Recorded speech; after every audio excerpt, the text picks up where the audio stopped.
hati kita bekerja dengan tulus, ikhlas. Mudah-mudahan lapas itu pasti aman dan jangan melakukan tindak kekerasan karena ini bukan lagi namanya penjara tetapi pemasyarakatan.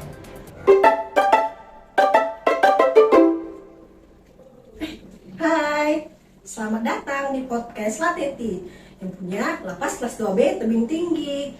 Hari ini kita perdana loh mengadakan podcast, yaitu tamunya Bapak Francisco Pandia sebagai Kepala Pengamanan Lapas kelas 2B Tebing Tinggi. Bagi teman-teman, tonton ya dan jangan di skip. Dan jangan lupa love, like, dan subscribe akun kita Humas Lateti Official biar kami semangat untuk membuat podcast selanjutnya. Selamat menyaksikan. Perkenalkan, nama saya Wita dan hari ini kita kedatangan tamu spesial yaitu Bapak Francisco Pandia sebagai Kepala Lapas Pengamanan kelas 2B Tebing Tinggi. Selamat datang Komandan. Sehat dan sehat. Kita sehat. Saya juga dan walaupun agak serak sedikit. Dan sebelum pertanyaan inti, boleh Dan memperkenalkan diri. Boleh Dan. Ya, perkenalkan nama saya Francisco Pandia. Jabatan saya sebagai Kepala Pengamanan Lapas kelas 2B Tebing Tinggi. Saya mempunyai seorang istri yang bernama Yanti Emilia Bupinem dan 2 orang anak lelaki. Yang anak pertama namanya Aaron Franz Brepin Pandia, dia sekolah di San Thomas 1. Yang kedua juga lelaki, Immanuel Bastanta Pandia, sekolah di San Thomas 1-2 kelas 1. Masih sekolah ya Dan? Iya, masih sekolah, masih kecil-kecil. Oke.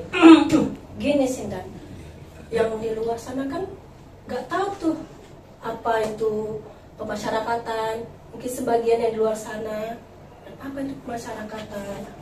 Iya. Jadi bisa sedikit nggak Dan jelaskan apa itu pemasyarakatan? Ya, masyarakat itu pada dasarnya ya kalau berdasarkan namanya pemasyarakatan itu ya dia fungsinya untuk memasyarakatkan kan ya. Begitu dia intinya memasyarakatkan warga binaan yang masuk ke dalam lapas itu, yang ditahan menjalani hukuman di dalam lapas, membuat warga binaan itu supaya kembali bisa diterima ke masyarakat. Tapi ya berdasarkan mengacu pada Undang-Undang Pemasyarakatan Nomor 22 Tahun 2022, pemasyarakatan adalah subsistem peradilan pidana yang menyelenggarakan penegakan hukum di bidang perlakuan terhadap tahanan, anak, warga, dan binaan. Pemasyarakatan itu di bawah naungan Direktorat Jenderal Pemasyarakatan Kementerian Hukum dan Hak Asasi Manusia. Tujuan pemasyarakatan itu ada 3. 1. Memberikan jaminan perlindungan terhadap hak tahanan dan anak. Yang kedua, meningkatkan kualitas kepribadian dan kemandirian warga binaan agar menyadari kesalahannya dan memperbaiki diri dan tidak mengulangi tindak pidana hingga dapat diterima kembali oleh lingkungan masyarakat, dapat hidup secara wajar sebagai warga yang baik, taat hukum, bertanggung jawab, dan dapat aktif berperan dalam pembangunan. Nah, inilah yang dari kata pemasyarakatan itu kan, supaya bisa kembali diterima di masyarakat. Dan yang ketiga itu memberikan perlindungan kepada masyarakat dari pengulangan tindak pidana. Selanjutnya fungsi pemasyarakatan itu meliputi pelayanan, pembinaan, pembimbingan kemasyarakatan, perawatan, pengamanan, dan pengamatan. Nah, dan penyelenggaraan sistem dan fungsi pemasyarakatan dilaksanakan di rutan lapas, LPKA, Bapas, atau tempat-tempat yang telah ditentukan. Itulah dia upaya pemasyarakatan. Jadi intinya membuat masyarakat atau warga binaan di dalam setelah keluar jadi lebih baik kembali di masyarakat, menjadi lebih baik dan tidak mengulangi tindak pidana yang pernah dilakukannya. Kira-kira berapa ya Dan hari ini jumlah WBP yang ada di lapas kelas 2B Tebing Tinggi? Hari ini per 21 Agustus 2024, lapas kelas 2B Tebing Tinggi berjumlah 1.753 orang dengan rincian tahanan 419 orang dan narapidana 1.334 orang. Selanjutnya, Dan, kira-kira kan ini komandan sebagai kepala lapas pengamanan gitu atau Kepala pengamanan. Kepala pengamanan, Ya. KLPP. KAKPLP. Oh iya. Jangan salah nih. Iya. Benar sekali. Kira-kira tugas kepala pengamanan itu apa ya, Dan? Perannya gitu. Dari namanya sudah kepala pengamanan, yang utama itu pasti menjaga keamanan dan ketertiban, kan gitu dia. Iya. Sistem keamanan dan lembaga pemasyarakatan itu pada dasarnya suatu kegiatan untuk mewujudkan kehidupan dan penghidupan yang teratur, aman, tentram di dalam sebuah lapas atau rutan. Gitu. Jadi Keputusan Direktur Jenderal Pemasyarakatan Nomor PAS 416 PK 010401 tahun 2015 tentang standar pencegahan gangguan keamanan dan ketertiban dalam rutan. Terciptanya keamanan dan ketertiban di lapas dan rutan merupakan syarat utama terselenggaranya pelaksanaan sistem pemasyarakatan. Jadi kepala pengamanan ini memang dia sepertinya suatu lapas rutan lah, intinya yang sangat dipentingkan gitu. Karena kenapa? Ya suatu lapas rutan itu dianggap berhasil, ujung tombaknya gitu. Dia kalau memang seperti kita, kalau setahu saya ya, intinya semua itu petugas pemasyarakatan kalau ada gangguan keamanan itu pasti semua turun, karena tugas utama dari pemasyarakatan itu ya pengamanan lapas dan rutan gitu. Intinya itulah dari kembali. Jadi ya lapas rutan itu supaya aman tertib itu juga banyak juga yang harus unsur yang dipenuhi kan. Nah, jadi kalau sebagai kepala pengamanan itu kita punya keamanannya, ketertibannya, kebersihannya lapas rutan itu. Biar aman dan kondusif. Iya, kita juga harus harus peka terhadap apa yang dibutuhkan warga binaan kita gitu. Jadi kalau kita kepala pengamanan, kita pasti harus sering kontrol, sering berhubungan langsung dengan warga, jadi kita tahu apa kebutuhan mereka, jadi kita bisa menghubungkan mereka. Intinya kita tahu pemainnya dia bisa memenuhi haknya, mau pembebasan bersyarat atau dia sakit, kita bisa koordinasi dengan Kasih Minadi gitu. Ya, jadi ya pengamanan pemasyarakatan ini hal yang sangat vital. Teringatnya ya, sampai saat ini kan lapas kelas 2B Tebing Tinggi itu kan aman dan kondusif ya teman-temannya. Dan kita pengen tahu nih tips and trick dari kepala pengamanan nih, dari Bapak Francisco Padilla. Apa sih tips and triknya ya sampai sekarang nih? Ya, dulu saya pernah diingatkan oleh orang tua, jangan pernah kita mau menyusahkan orang. Jadi kalau orang bisa dibantu, ya dibantu.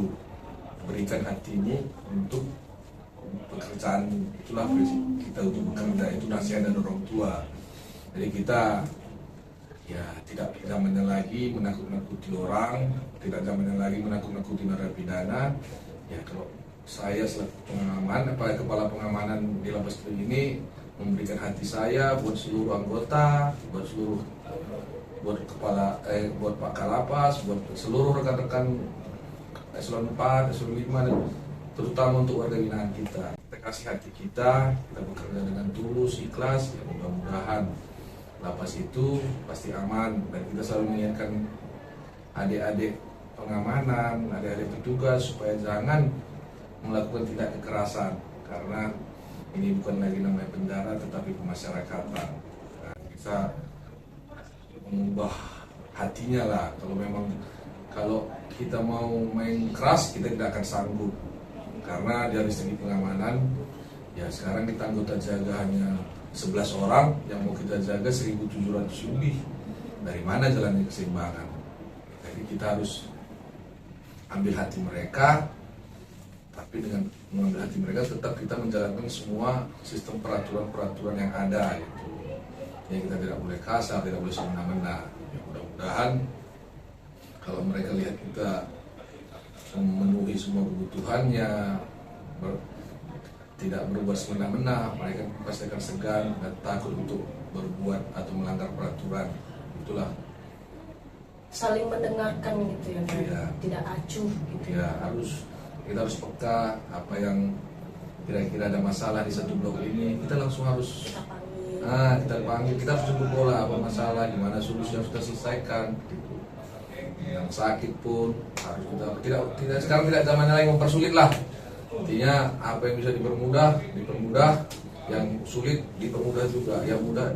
Intinya nggak ada lagi zaman ya kalau dipersulit biar gampang keluar, itu nggak ada zamannya. Sekarang semuanya Zaman dulu. iya.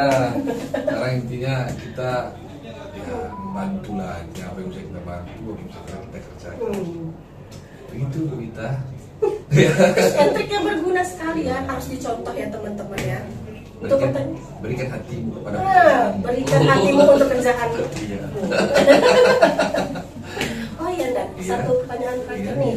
Sebagai penutup podcast kita hari ini, pesan dan kesan untuk teman-teman dan khususnya yang ada di lapas kelas 2 BTP ini apa? Ya. Sedih nih. Ya, saya sedih. Ini memang kebetulan surat keputusan dari Pak Menteri sudah turun, saya pun akan pindah ke Lapas Langkat. Ya, saya cukup sedih meninggalkan Lapas Tebing Tinggi. Salah satu ya kekompakan. Lapas Tebing Tinggi ini cukup kompak, tidak ada saling menjelekkan, tidak ada saling menjatuhkan. Nah, jadi kita di sini pun selama Pak Kalapas sudah membangun gimana bisa kompaknya di lapas ini. Jadi saling kekeluargaan itu sangat terasa di sini. Ya, jadi ini mungkin hanya menghitung hari lagi atau menghitung jam. Mungkin saya akan meninggalkan Lapas Tebing Tinggi. Ya, pesan-pesannya supaya teman-teman semua tetaplah menjadi orang yang setia, jangan pernah jadi pengkhianat kepada kantor tempat kita bekerja, pada Kementerian Hukum dan HAM, jangan kita pernah jadi pengkhianat. Itu aja. Kalau ada suatu pengkhianat, pasti kantor itu akan bisa tenang, akan bisa nyaman. Kalau sekarang ini mudah-mudahan semua anggota ya, terutama yang di bawahan saya, anggota jaga Karupang, yang mudah-mudahan kompak dan tidak ada pengkhianat. Itu aja.